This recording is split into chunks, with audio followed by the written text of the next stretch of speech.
Olá, começa agora o Univasf Debate. A água é imprescindível para a vida humana, fauna, flora, enfim, para todo o funcionamento do ecossistema. Esse recurso natural, que não é infinito, precisa ser utilizado de forma sustentável para garantir o funcionamento da vida na Terra. Diversos fatores, como o desperdício e a poluição, estão há tempos comprometendo a qualidade e a distribuição desse recurso natural. Para conversar sobre esse tema, a gente recebe hoje em nosso estúdio o coordenador da Rede de Tecnologias Limpas da Universidade Federal da Bahia, Asher Kipstock, e a geóloga e professora da Universidade Estadual de Feira de Santana, Marjorie Nolasco. Sejam bem-vindos ao nosso programa. Obrigado. Na opinião de vocês, quais são os maiores problemas quando o assunto é o uso sustentável da água? Na minha opinião, o desequilíbrio entre a produção de água e o seu consumo se dá basicamente não na falha na produção, mas sim na forma como se usa. O problema de falta de água não é um problema climático, não é um problema da seca, é um problema de como se usa essa água, seja a partir do tipo de culturas que se escolhem para isso, da forma como a gente utiliza dentro do domicílio, que não respeita aquele ciclo que a região tem, e não respeita menos ainda, ou não reconhece menos ainda, que a gente está num processo, principalmente no semiárido da Bahia e do Nordeste, de redução da oferta dessa água causado pela mudança climática. Em outras palavras, se você quer regular uma relação de oferta e demanda, na demanda, na forma como você usa o recurso, você tem o principal instrumento. Só que a sociedade está sendo induzida, a gente quer cada vez consumir mais, cada vez de forma mais irresponsável, e se chega a uma situação que esse desequilíbrio se torna grave. Numa situação de desequilíbrio, quem paga é quem menos poder tem, que são as pessoas mais pobres. Além disso, acredito eu que o uso sustentável passa por descobrir que uso queremos dar à água e para quem essa água. Portanto, essa desigualdade, ela passa por como podemos trazer uma igualdade entre desiguais sistêmicos de sempre dentro da sociedade. As pequenas comunidades normalmente têm um baixo acesso à água, enquanto que grandes empresários, irrigadores, eles têm muito mais acesso do que as pequenas comunidades. Com isso, a gente teria que discutir o que é uso sustentável, o que isso significa de verdade. Sustentabilidade é uma palavra que vem sendo usada há muitos anos, já tem décadas de uso, e cada setor usa a palavra sustentável da forma que deseja, da forma que lhe é mais conveniente. Portanto, não existe uma leitura sistêmica, não existe uma leitura integrada do que é sustentabilidade, muito menos quando isso fala de água. Ou seja, eu me preocupo com a ausência de água quando São Paulo fica sem água. Mas eu não me preocupo do Nordeste, que sempre viveu sem água. Ou seja, eu não aprendo com o Nordeste o processo de convivência com a água, eu não reconheço nisso um acúmulo e quero resolver a sustentabilidade de São Paulo buscando água em tudo quanto é canto, desde que me atenda. Ou seja, primeiro eu, depois eu de novo, e o restante das pessoas, bom, se tiver um jeito a gente resolve. Então, essa leitura de sustentabilidade, ela tem que mudar de paradigma, ela tem que aprender a conviver com o planeta, porque nós vivemos e dependemos deste planeta e neste planeta. Não existe outro planeta, não existe uma ilha da fantasia, não existe um outro lugar para ir. E o recurso água é fundamental para a vida, não é fundamental para a produção. Ele é fundamental para cada um de nós que aqui estamos, continuemos sendo cada um de nós e vivendo neste planeta.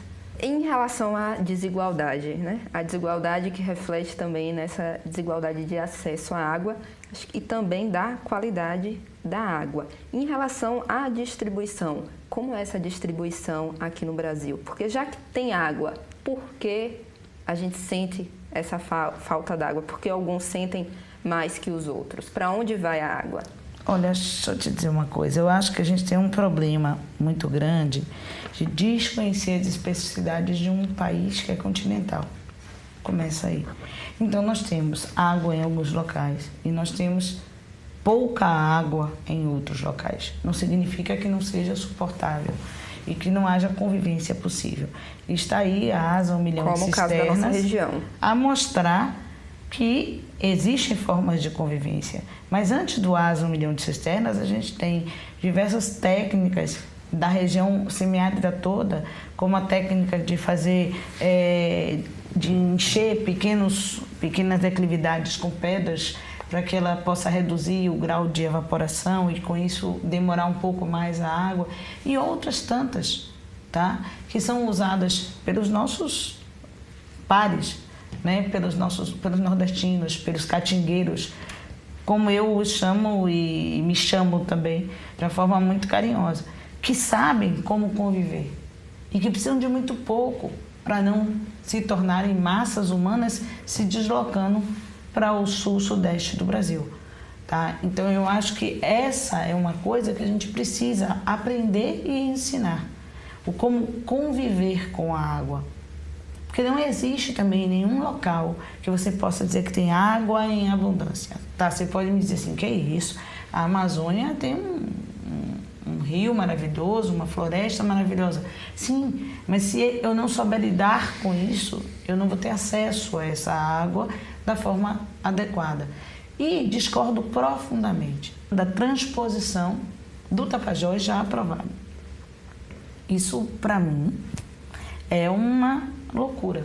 Nós temos águas diferentes, fauna diferente, flora diferente, estrutura diferente. Eu não posso, eu mato os dois rios. Eu mato São Francisco e o Tapajós, ao mesmo tempo. Que já não estão numa situação que já estão em boa. Situações bastante delicadas, especialmente. E não vai transformar a região também como não se transformou até agora. A grande realidade é que a maioria das pessoas, e especialmente a classe política que não tem informação, né, ela considera que o mundo bonito, justo e lindo é verde. Por que a gente não reclama da agropecuária tanto quanto a gente reclama da mineração? Porque um é bonito de ver, gera comida. Eu não brigo com a minha comida. O outro gera um buraco. Mas nós estamos aqui por causa desse buraco. Nenhuma dessas máquinas funcionaria se não tivesse petróleo, não tivesse ferro, se não tivesse areia. Nós não teríamos construído tudo isso aqui cercado de vidro por todos os lados. E a gente não pensa nesse recurso como um recurso que veio da mineração. É aquela coisa de você perguntar, de onde vem a água? Aonde há a produção de água? Aonde há a produção dessas coisas? E se eu posso interferir nesse processo de produção, como eu devo ou não devo interferir nesse processo de produção? Então, assim, eu tenho a impressão que a desigualdade, ela não é dada exatamente pelo acesso ou não acesso, pelo uso ou não uso, mas pelas relações políticas, pelas relações entre as partes. No caso do nosso país, a gente pode dizer que você tem um sobreuso em determinadas regiões e um baixo uso em outras regiões, tá? E que, por acaso, uma acaba predominando sobre a outra, buscando a dominação e, de preferência, que o sertão e que o Nordeste continue sendo o que sempre foi. Um rincão onde estão os ignorantes, os pobres, os despossuídos, para que outros possam se sentir bem com a sua caridade. Eu acho que o conceito de redução da pobreza não pode se ater apenas à questão de manter as pessoas dentro de uma pobreza digna. Por quê? Porque na luta por recursos, pela competição dos recursos intranacionais ou internacionais, o poder de aquisição dos recursos se dá em função dessa diferença. Se eu tenho pessoas vivendo numa pobreza digna, se condena elas ao longo do tempo a um estado de colonizados daquelas grupos sociais nacionais ou internacionais que se colocam numa posição de maior domínio econômico tecnológico. E, em geral, a dominação, o colonialismo atual, não é um colonialismo físico. Ele chega a ser um colonialismo físico em termos de invasão armada, num extremo muito grande. Antes disso, a gente vê, por exemplo, você chega na Baía Todos os Santos, Salvador, você vê uma fila de cargueiros que estão levando os grãos do Cerrado Baiano para a China. Por quê? Porque eles têm condições hoje de pagar por isso, tem uma estrutura de produção para eles montada através de atores brasileiros, através de um governo que serve a essa intenção e virou um canal de drenagem de recursos, água, solo, sol, trabalho, que está sendo cada vez mais drástico, mais grave, mais acelerado. Realmente a discussão... A água se coloca da mesma forma. No ano que vem, Brasília vai sediar o Fórum Mundial da Água, a 8ª edição, que pela primeira vez acontece aqui no Hemisfério Sul. Qual a expectativa para esse evento? Assim, como vocês avaliam? Podem surgir ações concretas, significativas? O suspiro foi comum. Olha, eu penso assim, eu não me considero uma pessoa pessimista, mas eu não tenho grande expectativa nesse tipo de movimentos. Por outro lado, é um espaço que se ainda tem, pelo menos para uma discussão democrática. Agora, é um pouco ingênuo pensar que são essas decisões que vão definir a forma como as grandes corporações do petróleo, do minério, no mundo inteiro vão se comportar. Mas claro que é um espaço em que você pode socializar as suas ideias com outras pessoas que pensem parecido, você pode até começar a socializar as ideias com pessoas que não pensem tão parecido, mas que haja a possibilidade de um diálogo. Mas é que nem a Conferência das Partes sobre Mudança Climática. Tem sido fracassos atrás de fracassos. A última mesmo, o pessoal se abraça dizendo que conseguiu ser um consenso para não elevar a temperatura acima de 1,5 graus, não chegar a 2 graus. Todo mundo sabe que é impossível, nos atuais modelos de produção e consumo, se ater a elevação da temperatura a esse valor. É impossível. Se você leva ao nível do que você teria que fazer no seu dia a dia para poder chegar nesse nível, é muito claro que não se faz. Aí alguns autores dizem, não, existem grandes exemplos e é só uma necessidade de uma movimentação solidária numa mesma direção de 200 nações. Não, se você consegue me dizer como é que você vai fazer, a partir de agora, na história do planeta, uma movimentação solidária numa direção comum que implique em igualdade da distribuição dos recursos, aí eu vou acreditar, porque eu não consigo entender como, se nunca isso for feito, por que agora vai acontecer. E aí vem uma questão de a gente ter que brigar pelos direitos. Não é numa consolidação de boa-fé que essas coisas vão acontecer. E a briga pelo direito ao acesso aos recursos naturais de cada ser humano, de cada nação, enfrenta um inimigo que está muito bem armado, tecnologicamente, economicamente, organizacionalmente. Então, não esperemos que movimentos apenas de boa vontade sejam capazes de reverter. O que eu posso dizer é que eu espero que a gente tenha alguns acordos, e é isso que o Fórum faz. Acordos nacionais, acordos internacionais que possam produzir ou possam indicar processos um pouco menos desgastantes para o planeta. Entretanto, a leitura disso pelo viés ambientalista traz problemas concretos, porque desrespeita os povos que ainda não têm o mesmo grau de desenvolvimento que outros povos.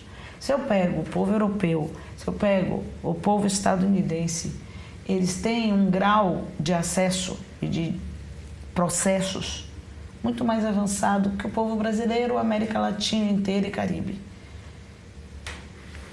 Eu não posso punir a população desse espaço do mundo, da África, tá? Porque a China, o Japão, os Estados Unidos e a Europa inteira acham que, como eles agora estão percebendo o limite e não querem voltar para trás, não querem reduzir os seus limites, esses povos não podem aumentar os seus limites.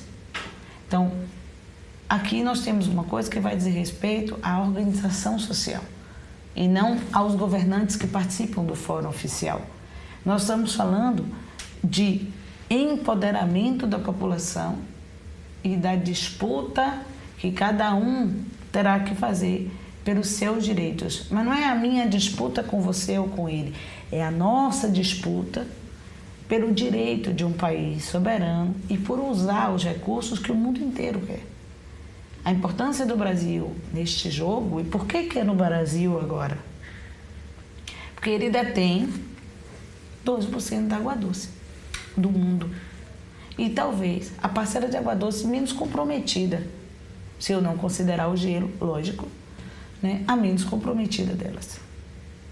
Porque ele detém a rede de energia mais limpa do mundo. E porque enfiaram na cabeça da gente, de todas as formas, que essa energia não é limpa. Que limpa é a eólica e a solar, não a hídrica. Mas todas elas são energias limpas. Então, a gente precisa de um trabalho de base. A gente precisa de um trabalho de conscientização. A gente precisa ir para as ruas organizado e disputar esse espaço em todos os sentidos, inclusive na água, que é o bem mais caro, especialmente para o semiárido brasileiro. Não é à toa que houve uma redução brutal de imigração. A redução brutal de imigração está ligada às políticas do mínimo de água. E que você tem razão, ninguém quer uma pobreza digna, mas uma pobreza digna é melhor do que um subdesenvolvimento que não tem sequer direito a ser regente. Se se consegue, de alguma maneira, em eventos como, por exemplo, o Fórum Global da Água ou Conferência das Partes do Clima, se conseguem espaços de negociação para fazer com que esse processo de ocupação do espaço justo e sustentável seja menos doloroso, é muito importante investir o que seja necessário. O que eu quero dizer, e no meu realismo, é que não se tem experiências históricas de esse tipo de modificações acontecerem apenas com a fração da população que quer trabalhar a solidariedade. As forças que trabalham no contexto são muito diversas e muitas delas, não diria a maior parte, mas em efeito a maior parte é perversa. Aqui no programa a gente tem um espaço para ouvir dúvidas da população na rua sobre o tema debatido no estúdio. E a gente tem 3 perguntas sobre essa questão da água. E dúvidas nossas também não tem, né? Vamos ouvir. O que já mudou com o Fórum Mundial da Água? O racionamento de água já acontece em muitos lugares. O que pode ser feito para tentar mudar o quadro da água hoje? Nós escutamos as perguntas e a primeira foi continuando sobre o Fórum Mundial da Água. O que é que já mudou com esse fórum? Não sei. Nada. Eu não queria dizer nada. O que eu quero dizer é o seguinte, é que talvez há uma distância abissal entre o que se muda e o que precisa ser mudado. Para a minha expectativa do que eu entendo uma sociedade sustentável e equitativa, não tem mudado quase nada, não só no Fórum da Água, não tem mudado com as próprias iniciativas das Nações Unidas, os Objetivos do Milênio, não tem mudado com a Conferência das Partes do Clima, não à altura do que seria minimamente decente que acontecesse. Mas isso não quer dizer que a gente não tenha que investir para que, de repente, possa mudar um pouco mais. Eu acho que assim, as cartas de intenção que são feitas, elas são fundamentais como guias. Tá? Esse seria um aspecto positivo. Se a gente quiser procurar um aspecto positivo, tá? Essas cartas de intenção, na maioria das vezes, elas trazem reflexões e trazem direcionamentos interessantes. A questão fala um pouco do que eu acho que colocou. Uma coisa está escrito no papel, outra coisa é o que é feito na prática. Né? Eu poderia dizer, uma coisa é dizer para você, vamos compartilhar água. A outra coisa é eu à noite encher meu tanque e obrigar você a só encher o tanque de manhã quando não tem água. A segunda questão é se o racionamento de água já acontece em muitos lugares. Olha, racionamento é uma medida que decorre de um descontrole no atendimento da demanda d'água. Racionamento é o tipo de medida que se faz no desespero. Não é uma medida que possa ser considerada como adequada dentro de um sistema que gerencie oferta e demanda. Agora, se você já parte do princípio que você não tem estruturas públicas e privadas razoavelmente organizadas para gerenciar essa oferta e demanda, que em determinado momento, não por conta da seca, é por conta de você não ter se precavido dessa seca que iria acontecer ou que poderia acontecer. Porque, às vezes, a mudança de uma pequena parcela, por exemplo, da forma de irrigação, ou da busca do como fazer aquilo acontecer com menos água ou sem água no processo, ajudaria bastante. E às vezes são mudanças mínimas, é que a gente não tem a menor ideia, mas um exemplo besta, a mudança das caixas sanitárias para terem um formato para dejetos sólidos e um formato para os dejetos líquidos. Só isso traz uma economia imensa. Ou o que aconteceu em São Paulo, às vezes, com as novas tecnologias tipicamente brasileiras, né? Você bota 2 garrafas dentro da caixa d'água e da caixa sanitária e continua usando a caixa sanitária. Como a garrafa está ocupando um espaço, a quantidade de água lá diminui e você aprende que aquela descarga que você dava com mais não sei quantos litros pode ser dado com menos não sei quantos litros. Aí você diz assim, mas isso é muito pouco. Isso é muito pouco. Mas se eu somar cada casa, cada descarga, um edifício inteiro, isso vai se tornando um volume muito grande de água. E que se, por exemplo, em vez de São Paulo achar maravilhoso que o Cantareira está subindo de novo, imaginasse, eu vou continuar trabalhando do mesmo jeito que eu estava fazendo quando ele estava abaixo, a gente teria dado um passo. Uma cidade gigantesca. A gente não pode ficar culpando o pequeno usuário porque ele que está desperdiçando e tal. Mas, por outro lado, como ele afirmou agora, ele também é parte da solução. Então, nós temos, no uso mais racional da água, temos uma confluência de atores e fatores que todos eles são importantes. Então, a companhia de saneamento não pode perder água a rodo como ela perde, não poderia estar pegando esgoto e lançando no mar, mas eu também não poderia deixar a torneira aberta ou não usar. Eu, por exemplo, claramente declaro, muitos espectadores vão achar um absurdo, que não deve se dar descarga quando urina. Para você afastar 120 mililitros, você dá uma descarga de 7 litros. Ou até mesmo num mictório com 2 ou 3 litros. A gente tem experiências e mais experiências e observações longas em ambientes como, por exemplo, em aeroportos, em que a não descarga de um mictório quando se fez não afeta em nada nem o odor, nem o conforto, nem nada.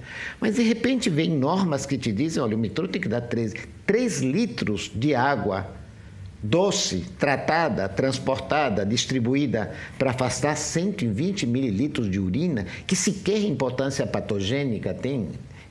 E realmente são coisas que implicam em mudanças do comportamento do indivíduo, que levem para também mudanças do comportamento como um todo. E nesse sentido, uma coisa que eu gosto de denunciar é que as companhias de saneamento vivem dizendo que a causa das perdas são os roubos de água da população. As companhias de saneamento, e eu faço essa afirmação com muita base, não têm nenhuma condição de fazer essa afirmação, estão fazendo essa afirmação para cobrir a sua incompetência em sustar vazamentos, porque eles não renovam, não mantêm atuais as suas redes de distribuição.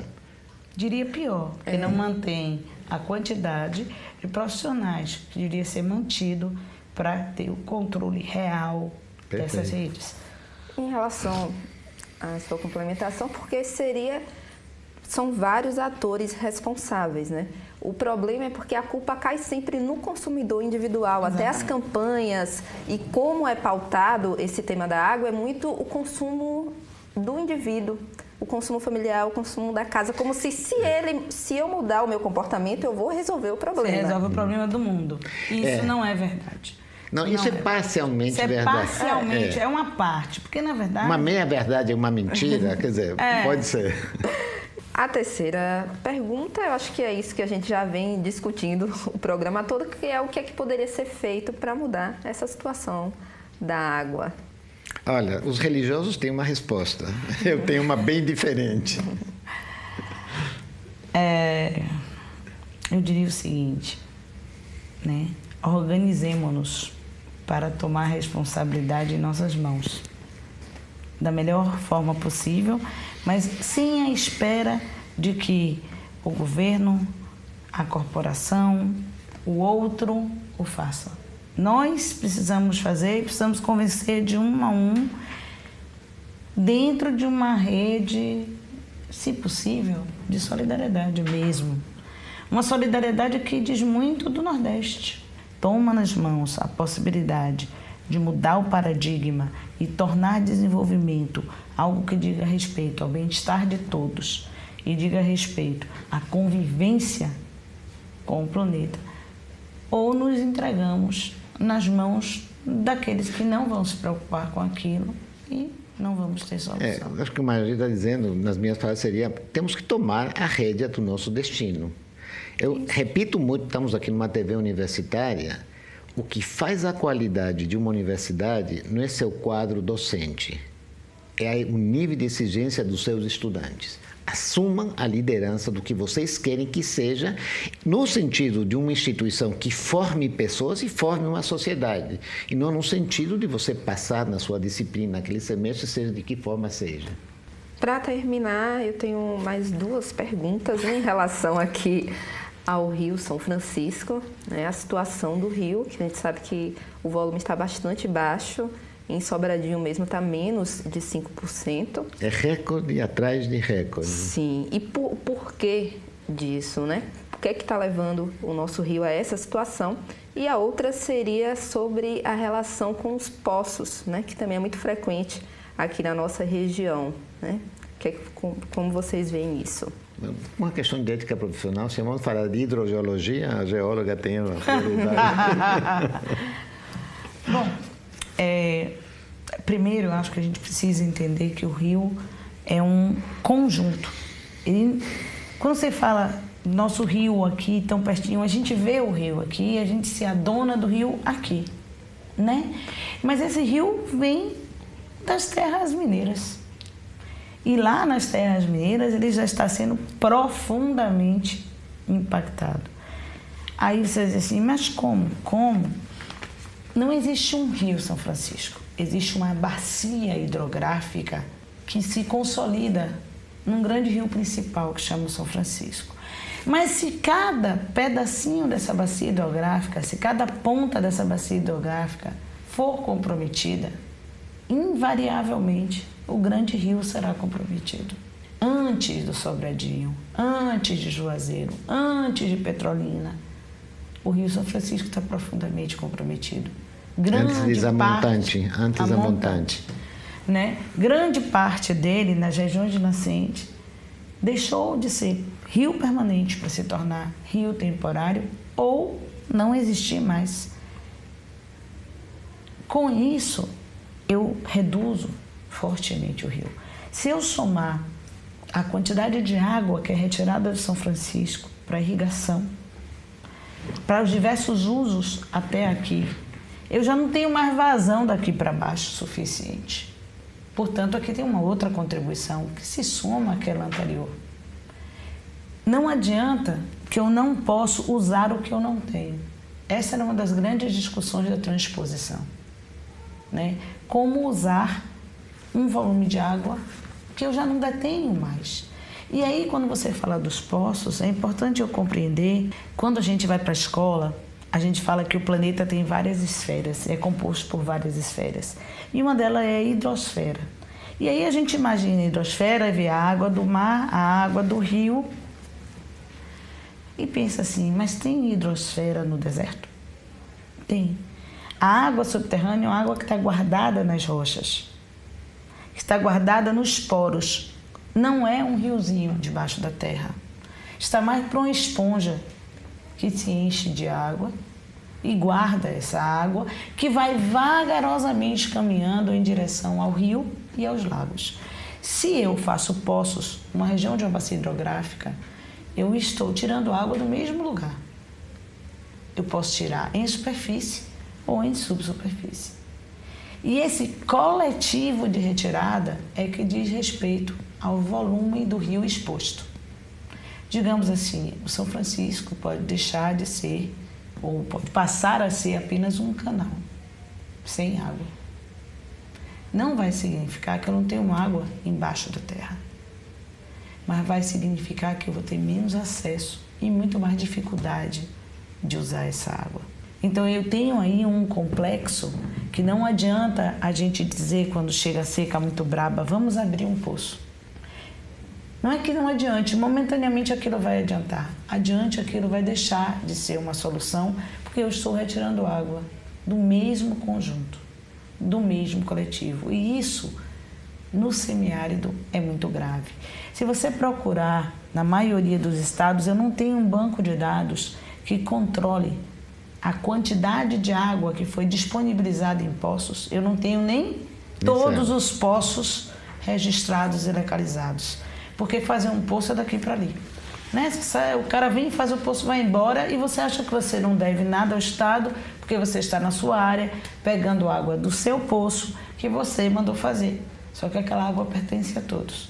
Agora, o que chama muito a atenção e causa espécie é como, para uma bacia hidrográfica que vem a olhos nus sendo degradada ano a ano, a primeira grande obra que surge é a da transposição das suas águas.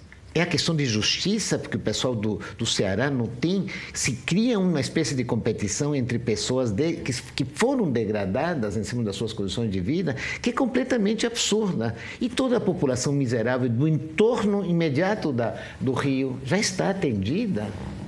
E se não se fizessem ações, principalmente de regulação, para que o uso da bacia hidrográfica seja no mínimo racional, não vai ter para ninguém. Olha, estamos gravando aqui.